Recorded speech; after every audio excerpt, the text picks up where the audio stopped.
Alors, ma petite Émilie, on va peut-être ranger quelques leçons de morale dans le tiroir pendant un moment, non?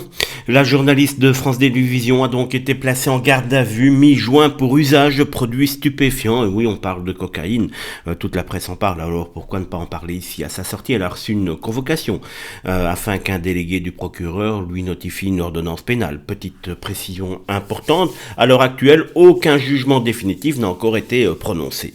Mais reconnaissons que l'image est quand même savoureuse. Pendant des années sur le service public, on nous explique comment vivre, comment penser, comment voter, comment respirer, et soudain la donneuse de leçons se retrouve elle-même convoquée chez le procureur. Voilà ce qu'on appelle une émission spéciale avec participation du public et de la police. Le plus drôle, c'est le silence autour de l'affaire. France Télévisions, aucun commentaire. Émilie, disparue des radars, apparemment quand l'actu concerne les autres, on organise un grand débat avec 6 chroniqueurs autour de la table.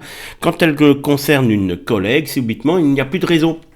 Plus de micro, et même la machine à café refuse de témoigner. Et le plus savoureux, c'est également la justice, puisqu'au départ, non, pas de passage de Madame Nguyen dans une garde à vue, on n'a aucune trace. Et puis après, le parquet doit revoir sa copie une fois que cela prend le buzz sur Internet, et avoue quand même que Madame Émilie Tran Nguyen a bien été en garde à vue pour consommation et possession de cocaïne, donc, et qu'elle a été remise en liberté, qu'elle aura sa sanction très rapidement.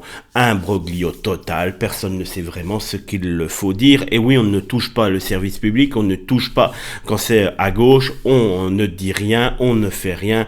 Tout va bien. Évidemment, chacun a droit à la présomption d'innocence, mais pour les prochaines leçons de vertu à la télévision, Émilie pourrait peut-être commencer par cette phrase: faites ce que je dis, mais ne regardez surtout pas ce que je fais, à moins que Émilie Tran Nguyen à la télévision, ce soit une affaire qui est complètement dépassée.